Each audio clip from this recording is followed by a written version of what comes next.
আমাদের সিলেটে ছেলেপেলে সব নষ্ট করে ফেললাম। হানি ট্র্যাপের 4 জন সদস্যকে আমরা গ্রেপ্তার করেছি। তারা দীর্ঘদিন যাবৎ মানুষের সরলতাকে পুঁজি করে তাদেরকে নিয়ে বাসাবাড়িতে আটকে রেখে তাদের উলঙ্গ ছবি তুলে তাদের কাছ থেকে মুক্তিপণ আদায় করতো এবং তাদেরকে মারধর করতো। একটি চক্র, সেরকম একটি চক্রকে আমরা ধরেছি।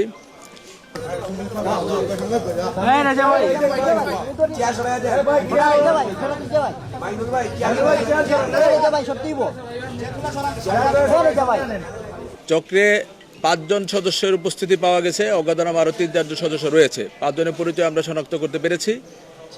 একজন গ্রিস প্রবাসী এবং তার বন্ধু, তাদের সাথে এই হানি ট্র্যাপের একজন সদস্যের পরিচয় হয় 1 মাস পূর্বে। উপশহরে একটি হার্ট রেস্টুরেন্ট রয়েছে, সেই রেস্টুরেন্টে পরিচিত হওয়ার পরে এই চক্রের একজন সদস্য তাদের নারী সদস্যকে ওই মোবাইল নাম্বারটি দিয়ে দেয়। ওই নারী সদস্য যেহেতু সেই কাজে অভিজ্ঞ, তার নাম জেসমিন, সে তার সাথে যোগাযোগ করতে থাকে। যোগাযোগ করার এক পর্যায়ে সে তাদেরকে তাদের যে বাসা, সেই বাসায় ডাকে যতরপুরে, বাসা নং নবপুষ্প 113 এর 5ম তলা একটি বাসা, ভাড়া বাসায়। RICL TMX, যুগের পর যুগ স্থাপনা থাকে মজবুত।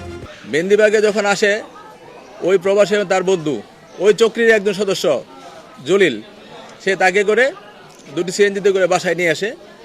বাসায় নিয়ে যাওয়ার পরে চক্রের আরেকজন সদস্য জায়েদ, সে তাকে দেশীয় অস্ত্র ধরে এবং ইলেকট্রিক শক দিয়ে উলঙ্গ করে তার ছবি তুলে তার কাছ থেকে টাকা দাবি করে এবং তারা দুজন বিভিন্ন মাধ্যমে, বিকাশের মাধ্যমে, নগদ বা আত্মীয় স্বজনের মাধ্যমে তাদের কাছে 90,000 টাকা তারা এভাবে নিয়ে নেয় এবং তাদের যে ব্যবহৃত আইফোন 14 Pro Max, এটি আইটেল মোবাইল সহ মোবাইলগুলো রেখে দেয়।